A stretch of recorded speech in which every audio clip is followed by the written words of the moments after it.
Thailand, the land of smiles, golden temples, and tropical beaches. But for so many travelers, their plans fall flat. Why? Well, they keep making the same mistakes over and over again. Stick with me. I'll help you avoid the pitfalls and craft that perfect trip to Thailand, whether it's 3 days or 30. And by the end of this video, I'll share with you the biggest misconception that nearly ruined my first visit to Thailand. Planning isn't just about packing more in, it's about making it better.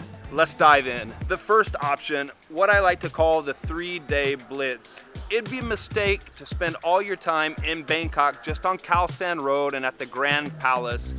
There's so much more to this city than just those tourist hotspots.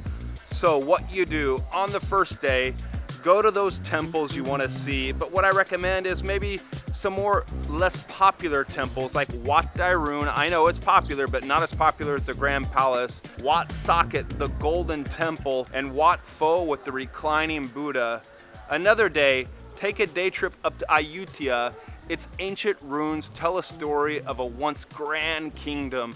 And I can tell you, I was up there recently viewing all those beautiful temples and thinking back to those days, and it's mind-blowing. On the final day, in your 3-day blitz, we'll spend it in and out of little food markets and get your foodie fix on, and then at night, go to one of the many rooftop bars that dot all of Bangkok, see the sunset, and sip a cocktail. Okay, you have 5 days, the north versus the south, beyond Bangkok, and later I'll reveal to you one tiny little secluded island that'll make you think twice about Phuket. It'd be a mistake to try to fit into a 5-day trip the north and the south. You're gonna spend more time in transit than you will enjoying your vacation. So pick one or the other. We'll start with Chiang Mai. Spend 2 or 3 days there. It's Thailand's second largest city. It's got that hip digital nomad vibe. So many great coffee shops. Spend a little bit of time in those, sipping coffee, catching up on emails. The city is loaded with temples, so you're gonna wanna get your temple fix on. And in Thailand, you can get great massages anywhere, but up in Chiang Mai, well, they're just that little bit better and even more affordable. Roam the Saturday walking street, go to the night bazaar area, buy some souvenirs to take back home. Spend some time going up to that peak, Doi Suthip, and you'll see all across the northern area, and you'll get a beautiful view of Chiang Mai. On another day, take a road trip 2 to 3 hours to Pai. There, well, think waterfalls, hot springs, and chilled out vibes. If you've already been to the north, or if you don't want to go there, well, take a trip to the south. Let's look at Phuket, a 5-day trip there. Spend 2 or 3 days there along the west coast, south of Patron. Explore those beautiful beaches like Nai Harn, Kata. On another day, go to Phuket Old Town, see all the ancient colonial charm, and explore the colorful streets and eat some of that delicious crab curry. On another day, or maybe the same day, take a speedboat tour of the PP Islands or James Bond Island. And then yeah, don't forget to go to the way deep, deep south. There at the Big Buddha or the Promthep Cape, soak in the sunset. Congratulations, you have 2 weeks to spend in Thailand. Let's look at the north-south combo. Overloading your itinerary with too many stops? Well, let's not do that. Less is more. Let's think quality over quantity. Our first stop, Chiang Mai. Flying in and out of Chiang Mai from Bangkok, well, it's a breeze. You get there easy, land, and as I mentioned before, it's a digital nomad city. Great little coffee shops and temples everywhere. Perfect for getting a massage as well. And oh, the khao soi. What I want you to do is go visit the Wat Kiedi Long Temple. And then, yeah, make that trip up to Doi Suthep. There you're gonna get the beautiful view of Chiang Mai. After you've soaked in all those vibes, spent 4 days or so in Thailand's second largest city, I want you to get over to Pai. Yeah, lush canyons, hot springs, that bohemian vibe that you want. The 762 hairpin turns to get there, it's worth it. Finally, When you're ready for something truly different, make a trip to Chiang Mai. The stunning architecture of the White Temple and the beautiful Blue Temple. And bonus tip for you, this is that break, that getaway from those bigger cities. In the south, dramatic limestone cliffs and postcard perfect islands. Base yourself there for 3 to 4 days. Long tail boat trip out on the waters to visit those beautiful islands and the nearby Riley Beach. I did this a few years ago and I loved it. Completely unforgettable experience. Next, you're gonna want to book a van ferry ride over to Thailand's second biggest island, Koh Samui. There, you're gonna base yourself in Chaweng or Bang Rak. Both of those places have easy access to the airport, great nightlife, and yeah, miles of soft, sandy beaches. 2 to 3 days there will be perfect, enough to taste that paradise and leave you wanting to come back for more. From Samui, it's a quick plane ride up to Bangkok. You have 1 day left, your final day of this 2-week adventure. Indulge in some shopping, street food, and yeah, the rooftop bars and a cocktail. 2 weeks in Thailand is a balance. Temples up in the north, beaches down in the south, and a little bit of chaos of the big mango Bangkok. If you like that balance, the yin and the yang, well, please give this video a thumbs up. Also, have you subscribed? A lot of you aren't yet subscribed. Do me a favor and click subscribe and the notification bell while you're down there. That way you're not going to miss out on any of the upcoming videos, and it helps me grow the channel and get these videos out to a much wider audience of travel lovers like ourselves. Don't miss out on Bangkok's underrated neighborhoods, but more on that later. You have a month in Thailand, the land of smiles, sticking only to those hot spots, Phuket, Samui, Chiang Mai. But it's in those hidden gems where Thailand's magic truly happens. Use Bangkok as your base. Refer to what we've already spoke about for options visiting around the capital, the big mango. Dive into the local neighborhood food markets, eat all you can and enjoy it. Go to the shopping malls. Yes, I said the shopping malls. They're unlike any other ones that you find, at least in the Western world. They're super chic here, and explore those food courts. Yes, I said food courts. The food in the shopping malls here, well, it's affordable and it's super delicious. You won't regret it.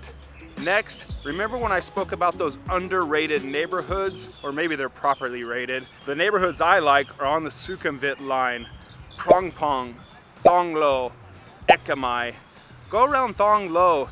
That's a really up and coming hip neighborhood with trendy cafes, cocktail bars, rooftop bars, and boutique shopping. Spend 1 day over in Chinatown. I like going there early in the morning. You get the beautiful sunlight, and go visit Wat Mangong. That's the largest Chinese Buddhist temple in Thailand. And stick around Chinatown because at night, well, the food scene, the street food scene is like none other. Go over those items we already talked about in this video, like Samui, Phuket, and consider what we're going to talk about next for those 3, 4, 5 day trips. And you can do it all using Bangkok as your hub. Heck, you have a month now. The great thing about having 1 month is that you can really customize your schedule.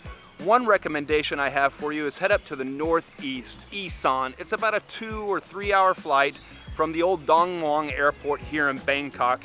You'll arrive up there in the Khun Khang, that airport there, and you can get in and explore the local culture, and there's no better way to do that than Isan food. Some of the best food in all of Thailand. Get into the papaya salad, the spicy som tam, or the lar mu, the spicy pork salad. Attend some of the local festivals like the Candle or the Rocket Festival, and go see the ancient Khmer ruins like the Phanom Rung ruins. There, you're really gonna have a good time and experience something different in Thailand. Give yourself, I'd say, 5 to 7 days up there. Remember when I said I had an island for you that may make you reconsider Phuket? Well, it's actually a trio of islands. Get your way down to the eastern side of Thailand, down to the Trat province. Start off with Koh Chang. That's Thailand's third biggest island, Elephant Island. There on the island, you can have plenty of trekking options. You can go through the jungles, waterfalls, and beaches. One in particular, Lonely Beach. The next island, well, it's a little bit smaller island called Koh Kood. Again, beautiful waterfalls. I explored there recently. Beaches like the White Sands Beach, and just a laid-back vibe with not too many tourists and mostly Thais who visit there. ยินดีต้อนรับประเทศไทยนะครับ Then to kick it up another notch, or maybe down another notch in terms of low-key, chilled-out vibes and secluded beaches, well, it's the tiny island of Koh Mai. This little star-shaped island, I forget, it's something like 16 square kilometers or 6 square miles. Pretty dang small. And the island, well, they want to keep it eco-friendly, so there are bike paths everywhere. Every night at 10 o'clock, they darken all the lights and they have no loud music. It's great, low-key vibe. What I recommend is you could do a 7-day trip down there. You can island hop down around those different islands. To do it, you're gonna wanna get from Bangkok down to Trat, and to do so, you take a bus down there or you fly down to Trat. Then you need to get on a ferry over to the islands. It's only about a 1-hour ferry, and then you're in untouched paradise, Thailand like 50 years ago. Immerse yourself in the Khao Sok National Park. It's in southern Thailand in the Surat Thani province.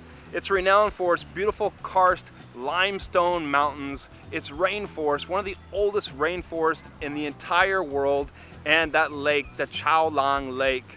What I recommend is for you to do the trip when you're already down in Krabi.